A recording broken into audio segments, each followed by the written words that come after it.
I'd like to tell you about the strangest secret in the world. Not long ago, Albert Schweitzer, the great doctor and Nobel Prize winner, was being interviewed in London, and a reporter asked him, "Doctor, what's wrong with men today?" The great doctor was silent a moment, and then he said, "Men simply don't think." And it's about this that I want to talk with you. We live today in a golden age. This is an era that man has looked forward, dreamed of, and worked toward for thousands of years. But since it's here, we pretty well take it for granted. We in America are particularly fortunate to live in the richest land that ever existed on the face of the earth, a land of abundant opportunity for everyone. But do you know what happens? Let's take 100 men who start even at the age of 25. Do you have any idea what will happen to those men by the time they're 65? These 100 men who all start even at the age of 25 believe they're going to be successful.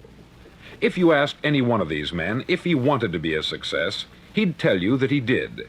And you'd notice that he was eager toward life, that there was a certain sparkle to his eye, an erectness to his carriage, and life seemed like a pretty interesting adventure to him. But by the time they're 65, 1 will be rich, 4 will be financially independent, 5 will still be working, 54 will be broke. Now think a moment. Out of the 100, only 5 make the grade. Why do so many fail? What has happened to the sparkle that was there when they were 25? What's become of the dreams, the hopes, the plans? And why is there such a large disparity between what these men intended to do and what they actually accomplished? When we say about 5% achieve success, we have to define success. And here's the definition. Success is the progressive realization of a worthy ideal. If a man is working toward a predetermined goal and knows where he's going, that man is a success. If he's not doing that, he's a failure. Success is the progressive realization of a worthy ideal. Rollo May, the distinguished psychiatrist, wrote a wonderful book called Man's Search for Himself. And in this book he says, the opposite of courage in our society is not cowardice, it is conformity. And there you have the trouble today. It's conformity. People acting like everyone else, without knowing why, without knowing where they're going. Now think of it. In America right now, there are over 14 million people 65 years of age and over, and about 13 million of these 14 million are broke. They're dependent on someone else for life's necessities. Now, we learn to read by the time we're 7. We learn to make a living by the time we're 25. Usually, by that time, we're not only making a living, we're supporting a family. And yet, by the time we're 65, we haven't learned how to become financially independent in the richest land that has ever been known. Why? We conform. And the trouble is that we're acting like the wrong percentage group, the 95% who don't succeed. Now, why do these people conform? Well, they don't know, really. These people believe that their lives are shaped by circumstances, by things that happen to them, by exterior forces. They're outer-directed people. A survey was made one time that covered a lot of men, working men, and these men were asked this question: why do you work? Why do you get up in the morning? 19 out of 20 had no idea. If you ask them, they'll say, everyone goes to work in the morning. And that's the reason they do it, because everyone else is doing it. Now let's get back to our definition of success. Who succeeds? The only man who succeeds is the man who is progressively realizing a worthy ideal. He's the man who says, I'm going to become this, and then begins to work toward that goal. I'll tell you who the successful people are. A success is the school teacher who's teaching school because that's what she wanted to do. The success is the woman who's a wife and mother because she wanted to become a wife and mother and is doing a good job of it. The success is the man who runs the corner gas station because that's what he wanted to do. The success is the successful salesman who wants to become a top-notch salesman and grow and build with his organization. A success is anyone who is doing deliberately a predetermined job because that's what he decided to do deliberately. But only 1 out of 20 does that. That's why today there isn't really any competition, unless we make it for ourselves. Instead of competing, all we have to do is create. Now, for 20 years, I looked for the key which would determine what would happen to a human being. Was there a key I wanted to know which would make the future a promise that we could foretell to a large extent?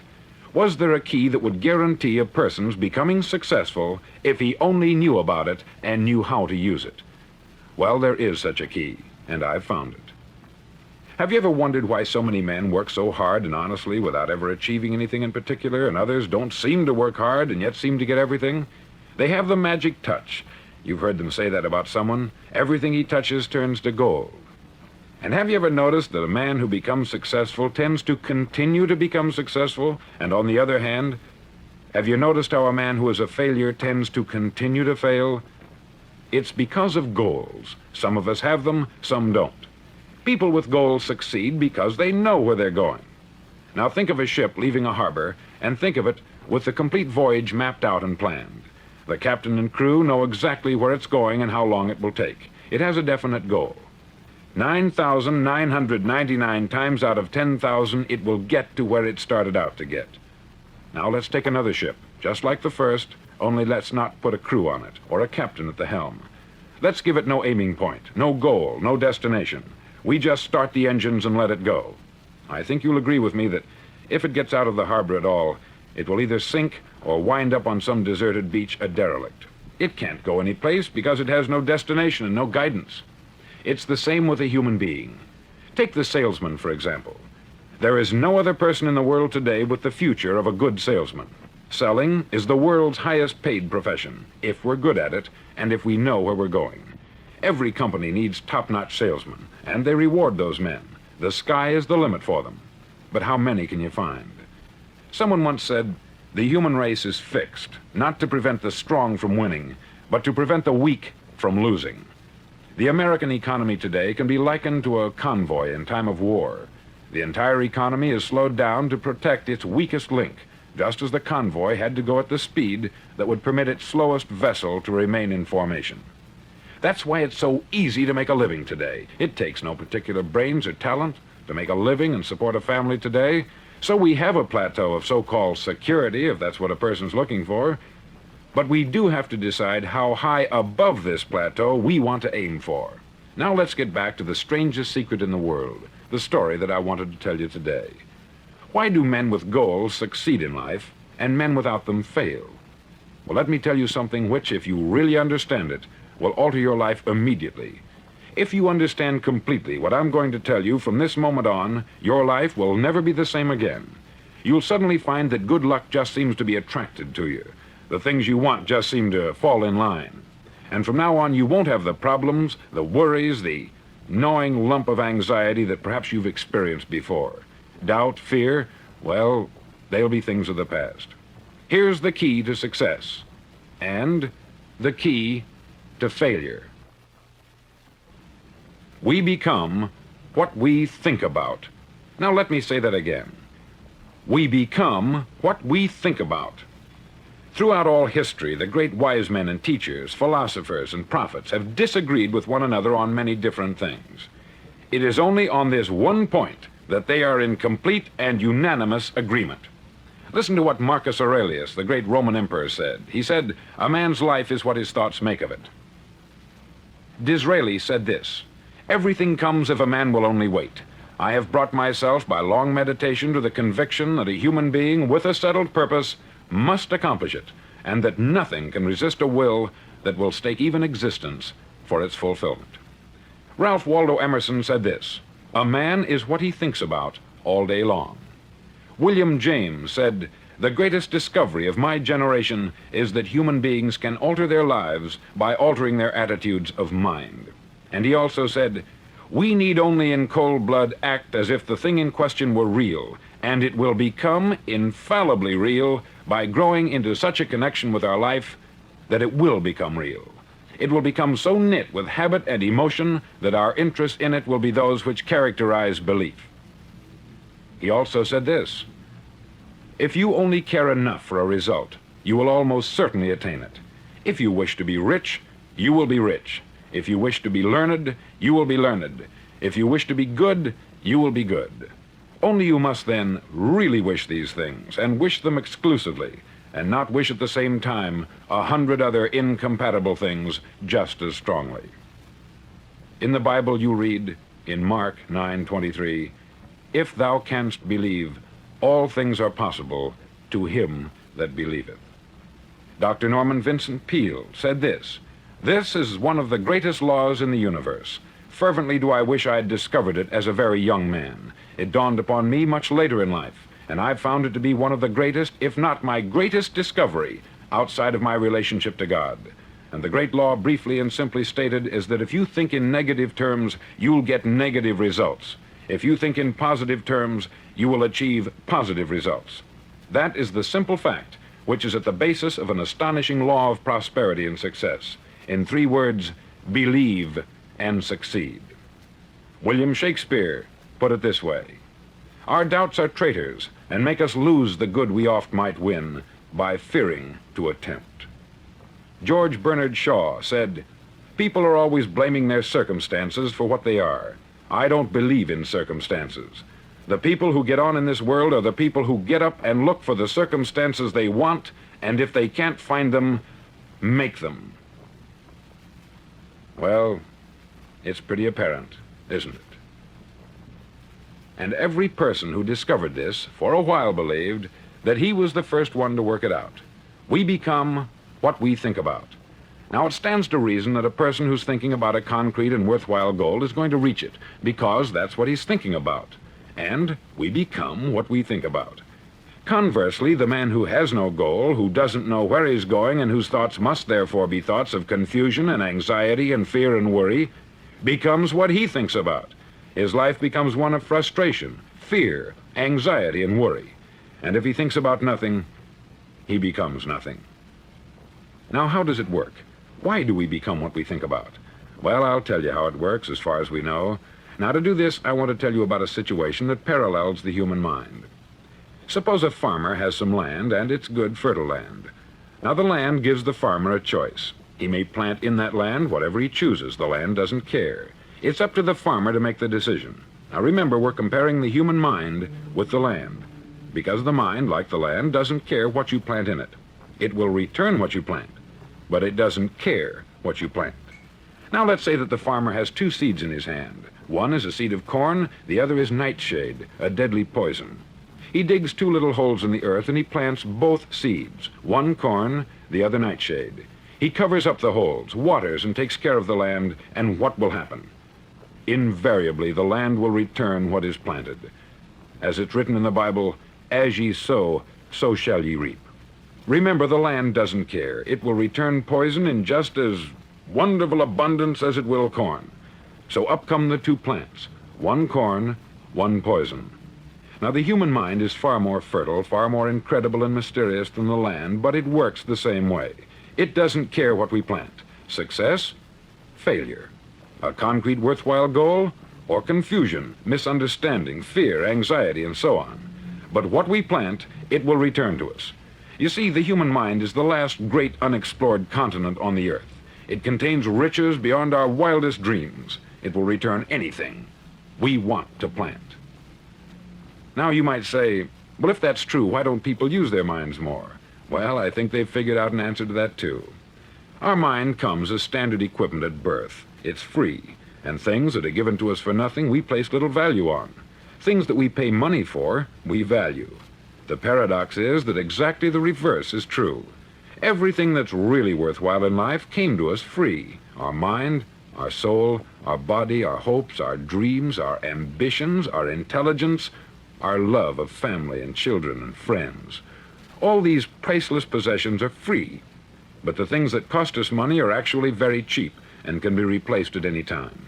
A good man can be completely wiped out and make another fortune. He can do that several times. Even if our home burns down, we can rebuild it, but the things we got for nothing, we can never replace. The human mind isn't used merely because we take it for granted.